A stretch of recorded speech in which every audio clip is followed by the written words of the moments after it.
noches. Hoy vamos a iniciar debatiendo nuestro tema de la semana.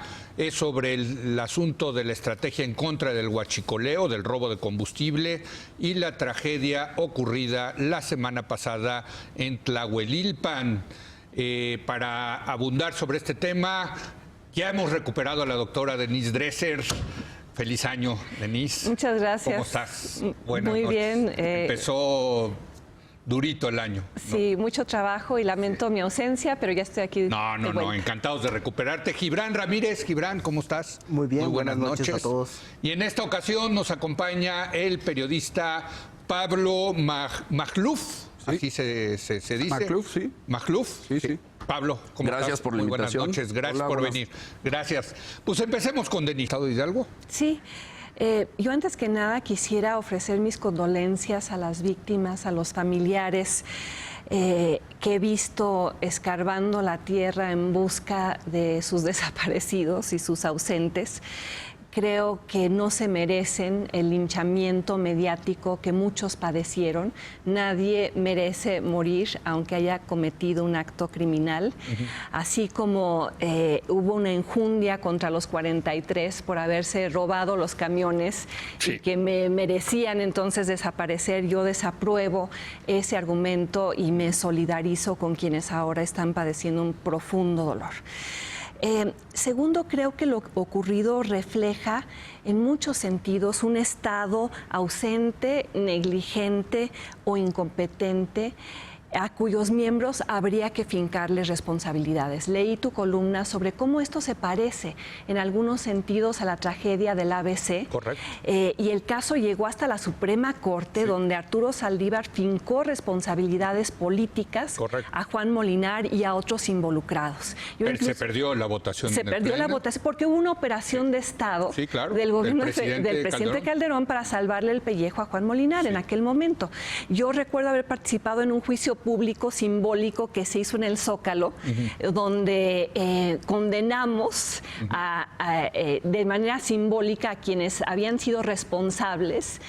Y nunca ocurrió. Por negligencia. Por negligencia. Pero, y si hubo, porque yo puse en la columna y quiero aclararlo, que no hubo detenidos. Y sí hubo detenidos, pero de prisión preventiva. Sí, y luego salieron. O sea, lo que yo quería decir es que nunca hubo un sentenciado por lo que ocurrió en Hermosillo, en la guardería ABC. Sí, terrible. No, y aquí, para mí, las escenas más dramáticas de esa noche no solo era ver a la gente quemándose viva, que era brutal, también ver durante horas al Ejército, a la Policía Federal, a la Gendarmería, pues casi como convidados de piedra. Y pasmados. Y entiendo que había una relación compleja, habían secuestrado a miembros del Ejército en esa comunidad hace apenas unos días, pero aquí creo que es la falsa disyuntiva en la cual nos ha colocado este gobierno de no hay que reprimir, pero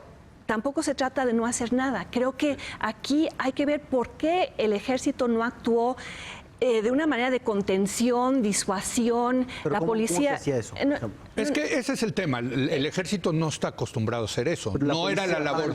La policía, sí, ¿cómo lo la hubiera? policía. Yo tengo la duda. A ver, las policías de verdad sí lo hacen. Nada más quiero terminar con un brevísimo comentario.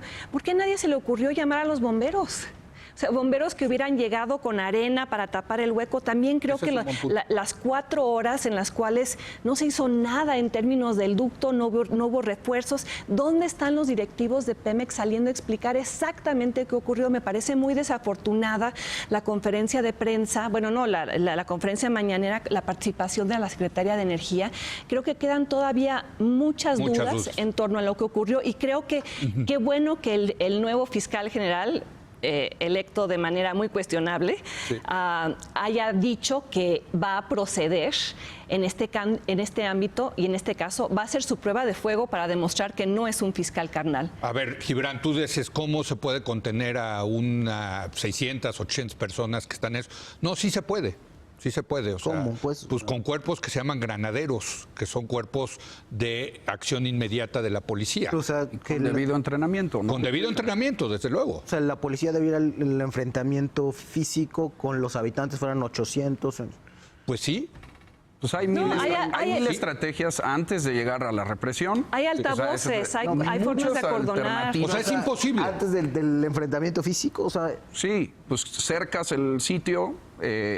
Hay protocolos, ¿no? De las policías mundiales para tratar de contener a las turbas. A turbas huachicoleras con gasolina expuesta. Sí. Bueno, entonces que se queden ahí, que se maten. No, yo creo que... O sea, no había manera... Lo que tú estás diciendo es que no había manera de resolver el asunto. Que hay una acción disuasiva del ejército y de policías que participaron también ahí.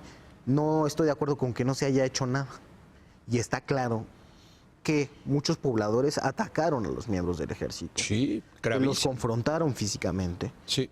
Y que eso no tenía salida de parte de la institución más que acudir a esa confrontación física. Ahora, de la institución del ejército. Sí, yo creo que... Es que el ejército no está hecho para eso. Como liberal me llama la atención, como liberal tú, sí, que la tentativa sea a llamar a la institución a proteger a la gente de sí misma. Que eso... Para eso existe el Estado. En la medida de lo posible. Sí. No, entonces que se vayan a quemar. Por las posiciones que pues no que se vayan a quemar. Yo digo que hubo un esfuerzo en el límite de lo posible con los elementos institucionales a mano. Creo que no es comparable con la guardería ABC. Perdón, ¿falló el Estado mexicano al proteger a 100 personas? Porque van a acabar siendo 100 personas que se murieron quemadas. ¿Falló el Estado mexicano, sí o no? ¿O era imposible que el Estado interviniera en eso? Yo creo que se pudo haber hecho mejor, pero no diría que fue un acto fallido por completo, ¿no? Desde luego, se podría haber hecho mejor. No creo que sea comparable con el caso de la guardería ABC, en un caso un problema de gestión con responsables claros, a un problema social de esta envergadura. Un reportero de este canal, Fernando Rodríguez, dio cuenta de cómo está incrustado toda la industria del huachicol en la sociedad, ¿no? En ese municipio. Sí, claro. Es una cosa que toca a todos los pobladores, por consumo, por trabajo, por corrupción. O sea, sí eran huachicoleros.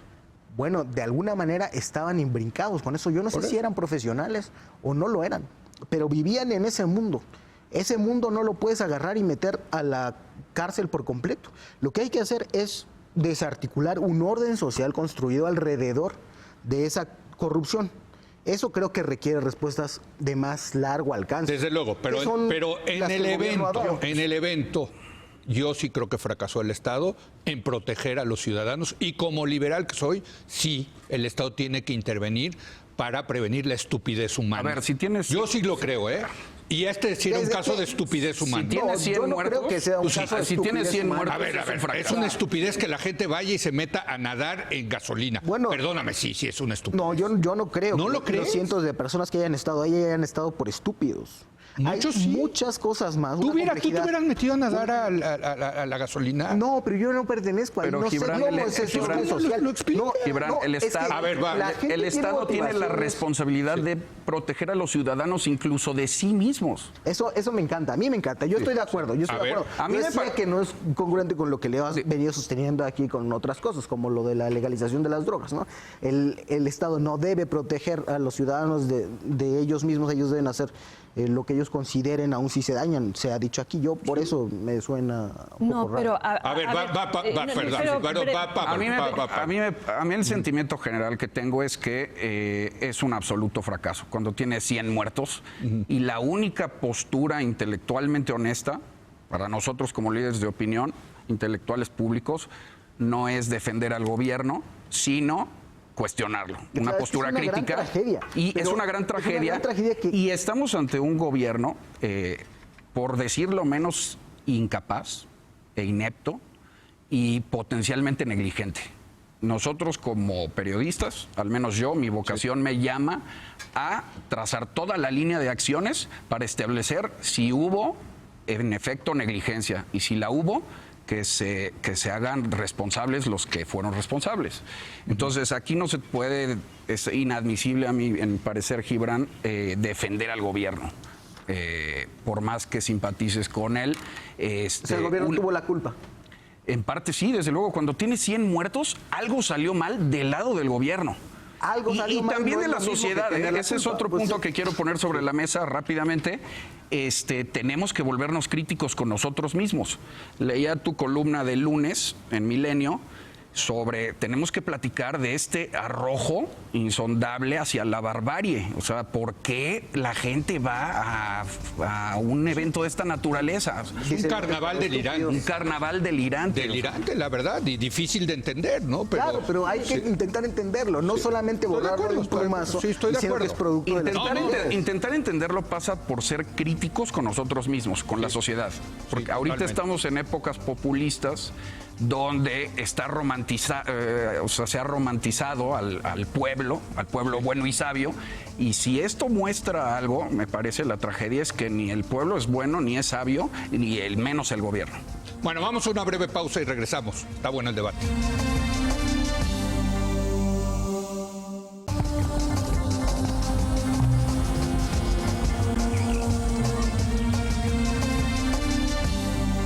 Bueno, seguimos, estamos debatiendo lo ocurrido en Tlahuelilpan, en Hidalgo, la semana pasada. ¿Hubo negligencia del gobierno, sí o no? Gibran. Sí, yo coincidiría en que es un fracaso del Estado mexicano, pero del Estado mexicano en el largo plazo. O sea, lo que tenemos es un Estado débil, sí, que no tiene medios institucionales para prevenir este tipo de cosas que no solo han pasado en Tlahue, han pasado, por ejemplo, también en Texmelucan hace algunos años, y ya acumulamos varias de esas tragedias. O sea, el remedio ahí, por un lado, es poner fin a esa debilidad institucional del Estado. Creo que es algo en lo que se está trabajando, y es también desarticular ese orden social, decía yo, con cosas de más largo alcance. A mí, una respuesta a ese fracaso a largo plazo del Estado mexicano, una respuesta pertinente sí me parece el plan anunciado por López Obrador para atender con programas sociales a 91 municipios donde ese orden social predomina, ¿no? Que serán con alrededor de 1.700.000 beneficiarios. Yo creo que el camino va por ahí. Denis. Sí, a largo plazo sí, pero en el corto plazo el hecho es que tenemos tristemente Guardia Nacional. ¿Por qué tanta gente fue a cometer un acto criminal? Pues por la impunidad prevaleciente en un país en el cual 98% de los delitos jamás son castigados.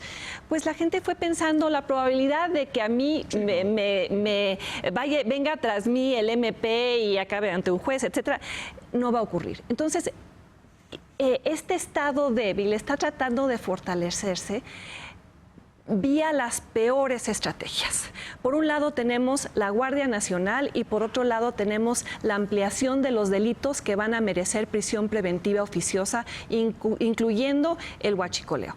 La semana pasada fue una semana muy triste para la posibilidad de ir fortaleciendo el sistema de justicia. Fue una semana triste para la pacificación. ¿Por qué? Porque en 12 horas se aprobó la Guardia Nacional al vapor, lo que acabó con la posibilidad de ir creando instituciones civiles de seguridad pública.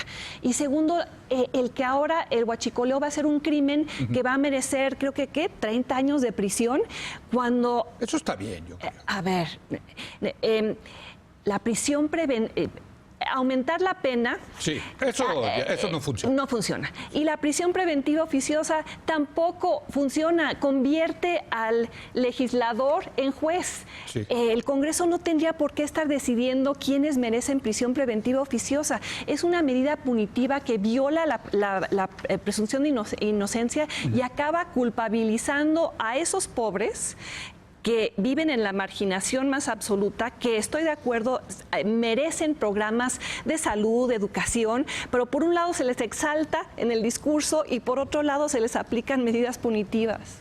Pablo. Pues sí, vamos a suponer que sea efectivamente el Estado transeccional, ¿no? Sí. Pues es un ente muy nebuloso. La cara pública del Estado es el gobierno actual. Sí. O sea, ahí no hay duda, ¿no? Entonces, nosotros tenemos la responsabilidad de cuestionar al gobierno actual.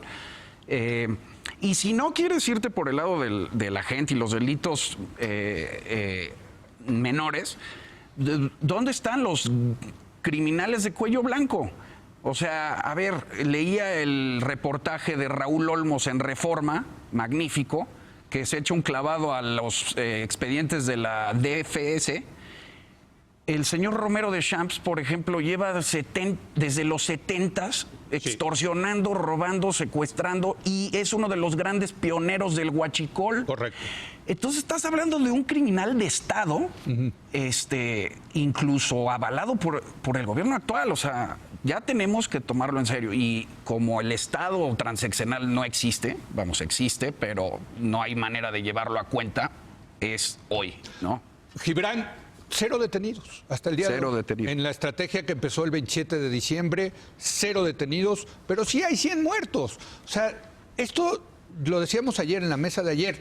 Al final del día, cuando evaluamos si funcionó o no esto, una de las variables es pues, ¿cuántos detenidos hay? Si el señor Romero de Champs es culpable del huachicoleo, debería estar, pues no en la cárcel, porque todavía no es crimen grave, pero debería estar procesado, ¿o no? Sí, no creo que haya 0 detenidos. Yo traigo otros datos. A ver, ¿qué tienes? No solamente que se están investigando a 13 franquiciatarios de Pemex, Sí. 16 empresas. Investigando. Y yo me encontré por ahí 435 detenidos, 97 carpetas y 124 personas vinculadas a proceso. 435 detenidos son del sexenio pasado. Desde la toma de posesión de López Obrador. No, los 435 es del pasado. Pero bueno, ok. Hay detenidos, entonces, según tus fuentes. Yo no lo he visto. Lo que yo quiero decir es que no puedes agarrar a un pueblo entero, como este caso, que dicen los testimonios que está ahí una buena parte del pueblo, y meterlo a la cárcel. Es que ni con toda la capacidad institucional, ni el Estado más fuerte del mundo puede hacer eso cuando lo que está podrido es abajo. No creo que la gente haya ido pensando en la tasa de impunidad y en la oportunidad que eso generaba. Hay otras variables. Por ejemplo, hoy Claudio Lomnitz publica en La Jornada un interesante artículo sobre cómo se generan estas formas de extracción ilegal cuando hay progreso que no deja derrama social, ¿no? Que es un problema ahí fuerte. Yo tampoco creo que el presidente tenga razón cuando se dice que los habitantes actuaron con pura inocencia, ¿no? Sí. Hay un grado de inocencia derivado de que es el orden social prevaleciente, pero sabían que lo que estaban haciendo estaba mal. De lo de Romero de Champs no puedo más que coincidir. Okay. Los petroleros deberán en democracia sindical destituirlo y el gobierno debería, con las investigaciones en curso que hay, con las demandas que haya, procesarlo. Denise. Sí, difícil verificar los datos que presenta Gibran, porque son los datos que se presentan en las conferencias mañaneras, que no hay manera de verificar. Quizá uno de los artículos más importantes de la semana fue el de Daniel Moreno. Buenísimo. Diciendo las conferencias mañaneras no son un instrumento útil ni transparente para ofrecerle información verificable a la población y a los periodistas. No es un ejercicio de rendición de cuentas. No es rendición de cuentas. ¿El gobierno federal no es fuente entonces ahora? De información verificable, no. Es que antes se trabajaba con datos del gobierno federal, no sé qué cambia ahí. Pero se han caído páginas, por ejemplo, ¿no? La de la CENER. La de la CENER no estuvo disponible. Se pueden consultar fuentes oficiales, pero le puedes creer a la que más te guste, porque están cambiando los parámetros y las cifras todo el tiempo. Pero regreso a un punto, es muy difícil pedirle a la población que respete el Estado de Derecho si desde el gobierno mismo no se está respetando, si se están tomando decisiones discrecionales, si se está saltando a la Constitución. ¿A qué te refieres? La adjudicación directa de las tarjetas del bienestar a Banco Azteca en una violación clara a la ley de adquisiciones. Sí. La compra de pipas por cuestiones de emergencia sin licitación. Pero más allá de eso, ¿cómo exigirle a hidalguenses desesperados ante el desabasto que respeten la legalidad cuando ven a Carlos Romero de Champs, a él el gobierno le está dando permiso diario para violarla? ¿Cómo criminalizar a los pobladores de Hidalgo cuyas estaciones llevaban 15 días sin servicio, larguísimas colas, mientras que coincido contigo, los criminales de cuello blanco no están siendo procesados y parecería que por la forma en la cual se votó la Guardia Nacional, los votos fueron los votos que le dieron a Morena la posibilidad de aprobar fueron del PRI. Sí. Y tras los priistas del pasado, aquellos que tanto denunciábamos, parece ser que prevalece el pacto de impunidad. Pablo. Y sí, o sea, a ver, nunca es deseable darle el beneficio de la duda al gobierno. No, eso se lo enseño a mis alumnos de periodismo desde el primer semestre. Y ya tenemos indicios de que es un gobierno mentiroso. Ahí está el articulazo de Jorge Andrés Castañeda y Sebastián Garrido, donde demuestran fehacientemente que el desabasto ocurrió antes que la estrategia del combate al huachicoleo. Entonces, nos da a pensar que es una cortina de humo. Digo, ahí ya estoy en especulaciones. Sí. Pura especulación. Sí, es pura especulación, pero la sucesión de hechos... Que lo que dicen ellos viene desde el gobierno. La sucesión de hechos claramente da a pensar que es un gobierno mentiroso. También las declaraciones de Durazo de que el ejército... ¿A no especular sin bases? No, se puede especular, no tiene nada de malo. Especular no tiene nada de malo. Pues sí, porque ahí está la duda. Ahí está la duda. O sea, tú tienes que perseguir la duda. No le puedes dar el gobierno el beneficio. Pero tienes que perseguir los hechos. Sí, desde luego. Los hechos nos dicen que los hechos nos dicen que el desabasto ocurrió antes que la declarada guerra contra el huachicol. Que el desabasto hay. Sí. Un flujo menor. Pero el gobierno mintió al respecto. El gobierno mintió al respecto. Número uno, la declaración de Durazo fue una mentira que detectó un medio internacional, El País. Fue de que el ejército había llegado a las 5 de la tarde y no le había dado tiempo, porque la explosión fue por ahí de las 7, entonces no le había dado tiempo. El País dio testimonio de que el ejército había llegado desde las 2. De que habían llegado 1:30. Desde las 2 o 1:30. Tuvieron 5 horas y Durazo, atrapado en la mentira, tuvo que recular. Pues claro, lo único que quiero decir, Gibran, la labor de la prensa sí es eso. Lo único que quiero decir, hacer una macroespeculación a la que ni siquiera se atreven Garrido y Castañeda, no, de acuerdo, que hacen un trabajo bueno, hay una distancia mayúscula. Nos tenemos que ir, desde luego unirnos a las condolencias de Denise. Hay 95 al momento, 95, 98, ni siquiera queda claro cuántos muertos, y yo sí espero que haya responsabilidades. Yo sí espero que esto no quede impune. No puede quedar impune. Es más, es una gran oportunidad para López Obrador de demostrar que él sí es diferente y que, a diferencia del pasado, donde todas estas cosas quedaban impunes, en este caso no va a haber impunidad. Yo diría que hay por la negligencia. No sé. Nosotros podemos especular, pero al final al fiscal le va a corresponder procesar a los responsables por comisión u omisión. Y por eso creo que sí es rescatable la comparación con la guardería ABC. Sí. Casos muy distintos, pero similares en torno al reto que presentan para el Estado en términos de adjudicar responsabilidades administrativas, políticas y de negligencia. Claro, jurídicas. Así es. Gracias, señores. Un privilegio haber debatido con ustedes. Viene ahora Ernesto López Portillo para hablar del inicio en el Senado de la reforma en la Constitución para crear la Guardia Nacional. Regresamos en un momento más.